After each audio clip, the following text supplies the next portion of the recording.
Halo kawan, apa kabar kalian di sana? Semoga kalian dalam keadaan baik. Kali ini kita akan membahas alur film Hidden Strike, yang dirilis pada tahun 2023. Film dibuka dengan memperlihatkan kita, adegan di Timur Tengah. Terdapat 3 buah helikopter, yang sedang membawa pasukan keamanan swasta dari Cina. Pasukan itu dipimpin oleh Komandan Lu Feng. Tujuan mereka adalah mendatangi sebuah kilang minyak yang berada di Baghdad, Irak. Pasukan itu memiliki misi untuk mengevakuasi para pekerja Tiongkok ke zona aman. Dikarenakan adanya sebuah serangan di tempat mereka bekerja dari para pemberontak yang menginginkan kilang minyak tersebut. Setelah helikopter tersebut mendarat, Lu Feng dan anak buahnya menemui pemimpin dari kilang minyak tersebut, dia bernama Profesor Cheng. Dirinya sudah menunggu kedatangan Lu Feng dan pasukannya sedari tadi. Lu Feng pun berjanji akan membawa semua orang keluar dari tempat tersebut. Di waktu yang bersamaan, seorang pria kekar bernama Chris yang merupakan mantan pasukan khusus asal Amerika. Dirinya didatangi oleh adiknya yang bernama Henry bersama teman-temannya. Henry kemudian memberikan sejumlah uang kepada Chris sebagai imbalan atas misi yang sudah berhasil mereka kerjakan. Henry kemudian meminta abangnya itu untuk menawarkan sebuah misi baru dengan bayaran yang lebih besar dari sebelumnya. Namun Chris tidak tertarik dengan misi itu. Henry kemudian merayu abangnya dengan mengatakan saat 5 anggota mereka diserang pemberontak di area 7, orang inilah yang akan mereka tangkap. Terlebih lagi, saat Chris mengetahui kalau mereka harus menghadang pasukan tentara Cina di jalan kematian.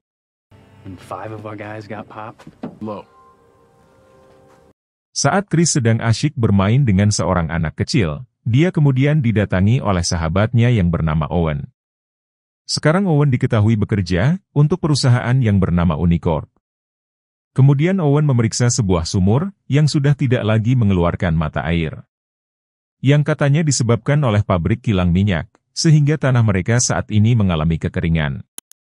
Owen lalu menyatakan, untuk memperbaiki sumur itu dibutuhkan uang yang banyak. Pada malam harinya, Lu Feng bersama pasukannya berkumpul untuk mendiskusikan tentang rencana penyelamatan para pekerja kilang minyak, yang rencananya akan dilakukan besok pagi. Karena semua jalanan saat ini dikuasai para pemberontak, mereka pun memutuskan akan membawa para pekerja melalui jalan kematian.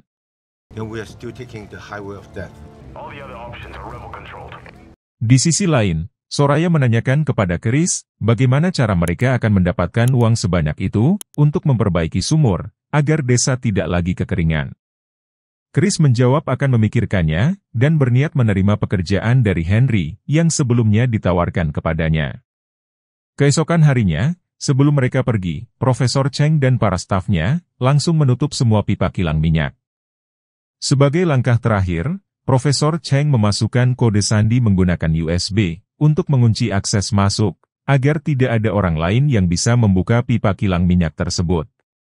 Profesor Cheng kemudian menitipkan tasnya dan semua isinya kepada Mei. Dia adalah seorang insinyur yang bekerja di kilang minyak tersebut. Terdapat 11 bus yang akan dipakai untuk mengevakuasi para pekerja.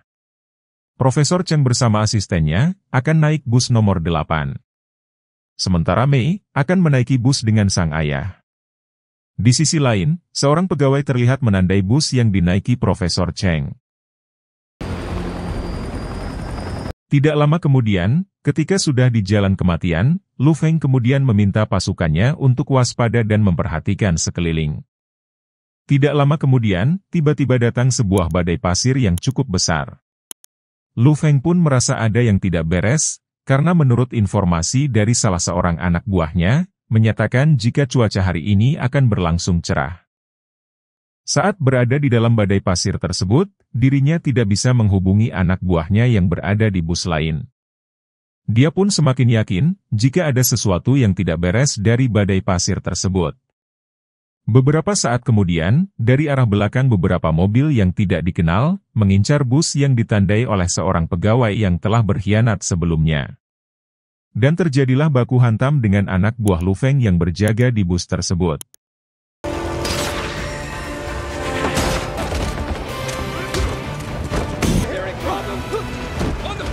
Setelah berhasil melewati badai pasir itu, Lu Feng menghentikan busnya dan meminta anak buahnya untuk berkumpul. Dia bertanya, mengapa tidak ada yang menjawab panggilannya. Anak buahnya menjawab, jika komunikasi mati total serta anak buahnya yang lain juga melaporkan, jika bus nomor 8 meninggalkan barisan, dan bus nomor 11 juga menghilang. Di sisi lain, Chris, Henry, dan timnya lalu memindahkan para sandera ke mobil lain. Lu Feng kemudian meminta helikopter untuk membawa dirinya mengitari area setempat untuk mengetahui apa yang sebenarnya telah terjadi. Dia juga mengajak Mei ikut bersamanya, karena Mei tahu tentang kondisi daerah tersebut, dan berjanji akan melindungi Mei. Mereka langsung bergegas mengitari daerah itu, dan benar saja, kemudian Lu Feng menemukan mesin jet penyebab badai pasir itu. Lu Feng lalu meminta pilotnya untuk pergi ke arah utara. Beberapa saat kemudian, mereka menemukan bus nomor 11. Anak buahnya lalu melaporkan, jika mereka telah diserang sekelompok tentara bayaran. Lu Feng pun menjawab, akan segera mengirim anak buahnya yang lain untuk menjemputnya. Tidak lama kemudian, dia menemukan pembajak itu yang tidak lain dan tidak bukan adalah Chris serta komplotannya. Xia Wei kemudian melaporkan penemuannya itu kepada komandan, Lu Feng pun menjawab akan segera menyusul. Kemudian mencoba menghentikan para pembajak itu, terjadilah baku tembak di antara mereka.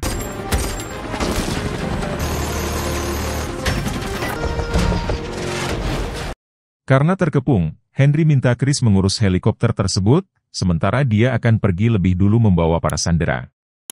Dan tiba-tiba setelah berhasil menjatuhkan helikopter, Chris menyusul Henry ke markas orang yang menyuruh mereka. Di sisi lain Lu Feng berhasil menemukan bus 8, kemudian turun menggunakan tali. Dia menemukan jika seluruh pekerja aman, akan tetapi 5 orang menghilang termasuk Profesor Cheng dan asistennya. Di waktu yang bersamaan, Chris menanyakan kepada Henry, siapa sebenarnya yang telah menyuruh mereka melakukan misi itu. Beberapa saat kemudian, muncul Owen ternyata dialah orangnya. Dia kemudian menyatakan kepada Chris tentang alasannya melakukan pembajakan tersebut.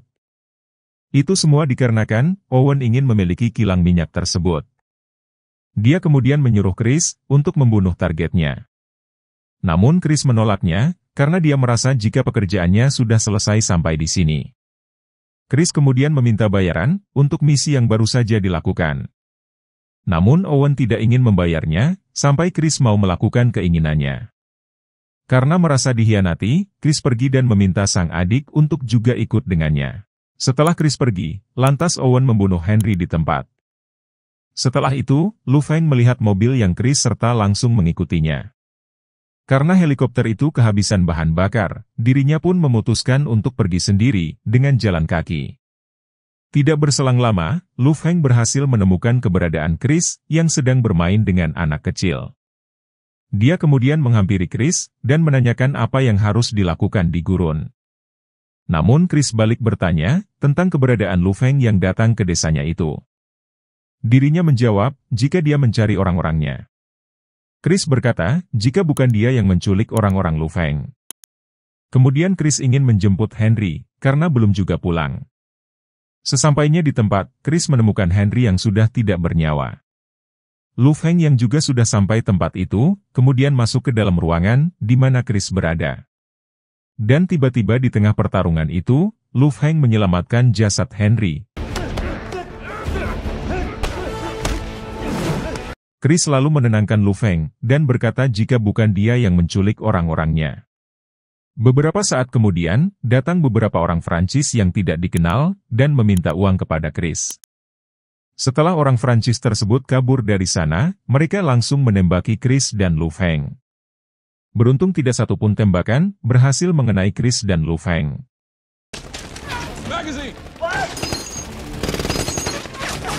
Setelah Chris memastikan jika orang-orang Prancis itu telah pergi, dia kemudian memberitahukan jika yang melakukan pembajakan itu adalah Owen, orang yang bekerja untuk Unicorp. Mereka berdua kemudian pergi, sambil menghancurkan tempat tersebut. Berpindah ke tempat lain, Owen berhasil membawa Profesor Cheng dan asistennya, beserta 2 sandera yang lain ke pabrik kilang minyak. Karena anak buah Owen tidak bisa membuka pipa kilang minyak tersebut, Owen lalu meminta USB yang berisi kode untuk bisa masuk ke sistem kilang minyak kepada Profesor Cheng. Akan tetapi, Profesor Cheng menyatakan tidak tahu USB dan kodenya itu di mana. Owen yang kesal, kemudian menembak satu persatu sandera. Karena Profesor Cheng tidak juga memberitahukan di mana USB itu, Owen pun berencana akan menembak sang asisten, yang ternyata putra dari Profesor Cheng. Lalu Profesor Cheng yang tidak ingin putranya mati, lalu menyatakan jika USB dan kodenya berada di dalam tas yang dibawa oleh Mei.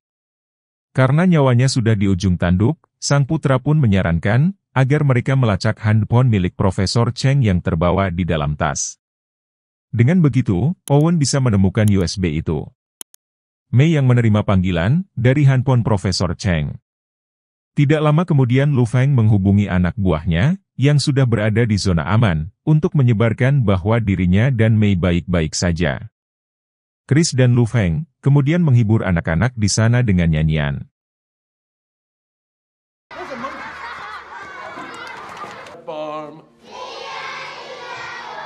Setelah itu mereka berdua pergi duduk di luar. Chris kemudian memberikan buku diari milik Mei yang terjatuh kepada Lu Feng. Mereka lalu mengobrol dan saling mengenal satu sama lain. Lu Feng menanyakan tentang awal mula keberadaan Chris di tempat itu. Chris menjawab, jika 2 tahun lalu dia dan adiknya Henry mengikuti orang tuanya pergi ke Irak, untuk bekerja di Jalan Kematian, sebagai pasukan khusus, untuk melawan pemberontak. Pada saat pemberontak menyerang, Chris berencana untuk pergi dari tempat itu, namun para pemberontak berhasil membunuh sang ayah. Tidak lama setelah mereka berbincang, tiba-tiba anak buah Owen yang dipimpin oleh Knox, berhasil menemukan keberadaan mereka. Mereka ke sana untuk mengambil tas milik Profesor Cheng, lantas Chris meminta Mei untuk mengamankan anak-anak desa. Lalu Chris dan Lu Feng kemudian bergerak dan membagi tugas, untuk melawan anak buah Owen. Satu persatu anak buah Owen berhasil dilumpuhkan, kemudian dengan isyarat tangan, mereka kembali melanjutkan penyerangan. Kali ini Chris bergerak di bagian atas, sementara Lu Feng di bagian bawah. Chris kemudian menemui Mei, dan meminta handphone milik Profesor Cheng. Chris lalu memberikan handphone itu kepada Knox, namun yang anak buah Owen cari adalah tas Profesor Cheng. Bersamaan dengan itu, datang warga setempat untuk membantu Chris. Lantas anak buah Owen itu pun segera pergi dari sana. Hal itu membuat Mei marah, namun Chris hanya ingin warga-warga di desa selamat. Keesokan harinya, Chris menanyakan tentang isi tas tersebut. Diketahui jika tes itu berisikan USB, dan juga kode sandi untuk membuka pipa kilang minyak, dengan jumlah minyak yang sangat banyak. Chris dan Lu Feng lalu bergegas, pergi menuju pabrik kilang minyak, dengan menggunakan truk mesin jet, untuk menghentikan perbuatan Owen. Di sisi lain, Owen menghubungi kapten kapal yang sudah siap, mengangkut minyak-minyak itu di pelabuhan.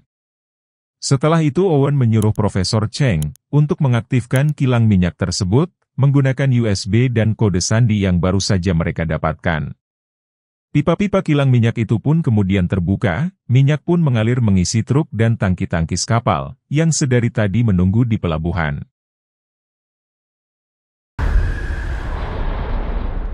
Sementara itu, Chris dan Lu Feng yang sudah sampai di kilang minyak, kemudian ditembaki oleh anak buah Owen, yang sedang berjaga. Namun Lu Feng tetap tancap gas, dan melaju menerobos masuk ke dalam area kilang minyak.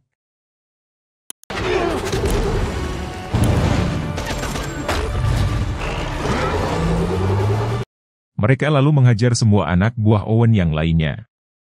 Owen yang mengetahui itu, lalu mencabut dan merusak USB tersebut, agar Chris dan Lu Feng tidak bisa menghentikan pencuriannya. Owen beserta anak buahnya yang lain, kemudian pergi dan menyuruh Knox tetap berjaga di sana. Dengan kerjasama yang sangat epik, Chris dan Lu Feng menghabisi anak buah Owen. Setelah berhasil melumpuhkan musuh yang di luar, mereka kemudian bergegas masuk ke bagian dalam, untuk menyelamatkan Profesor Cheng dan putranya. Namun mereka harus melawan Knox, yang lumayan susah untuk dikalahkan. Karena mereka kehabisan peluru, Chris pun membagi tugas, dia akan mengalihkan perhatian Knox, sementara Lu Feng dari belakang akan menghajarnya. Setelah Lu Feng mendorong Knox ke jendela, Lu Feng meminta Chris menangkap Owen yang akan pergi. Di sisi lain, Owen bersiap kabur dengan menggunakan mobil. Chris pun mencoba mengejarnya dengan berlari namun Owen berhasil kabur. Beruntung Mei datang tepat waktu, dengan menggunakan mobil kesayangan milik Chris, dan Mei lalu bergegas mengejar Owen. Owen yang mengetahui keberadaan Chris di belakang lalu menembaknya. Karena Owen kehabisan peluru, dia pun meminta sopirnya untuk membelokkan mobil mereka dari jalan raya. Chris pun menyuruh Mei mempercepat laju mobil itu untuk mengejar Owen. Mei tidak bisa lagi mengikuti mereka, mobil Owen pun kembali bergabung dengan anak buahnya yang lain. Sementara itu, Lu Feng masih berusaha keras melumpuhkan Knos. Dia kemudian menyemprotkan busa untuk menghentikan aksi Knos. Lalu, Profesor Cheng bersama putranya kemudian datang menemui Lu Feng, dan menyatakan jika pipa minyaknya tidak bisa ditutup. Karena Owen merusak USB-nya. Dia kemudian melihat Chris dan Mei yang gagal mengejar Owen, Lu Feng lalu mengajak Chris ke dalam truknya. Setelah itu mereka pun tancap gas, karena mereka tertinggal jauh dari rombongan Owen. Chris pun menggunakan mesin jet yang terpasang dalam truk. Akibat kejadian itu, banyak anak buah Owen tewas. Beruntung Lu Feng, Chris, dan Mei selamat. Owen yang masih selamat, kemudian bergegas kabur dari sana. Chris yang melihat itu, lalu meminta Lu Feng mengejarnya. Akibat kebocoran tangki, Chris lalu menyuruh Mei menekan tombol untuk mengeluarkan lengan truk. Setelah semuanya beres, mereka pun kembali tancap gas mengejar Owen. Tidak lama kemudian, truk itu berhasil menabrak mobil Owen. Akan tetapi, mereka bertiga harus segera keluar dari truk itu, karena di depan sana terdapat jurang.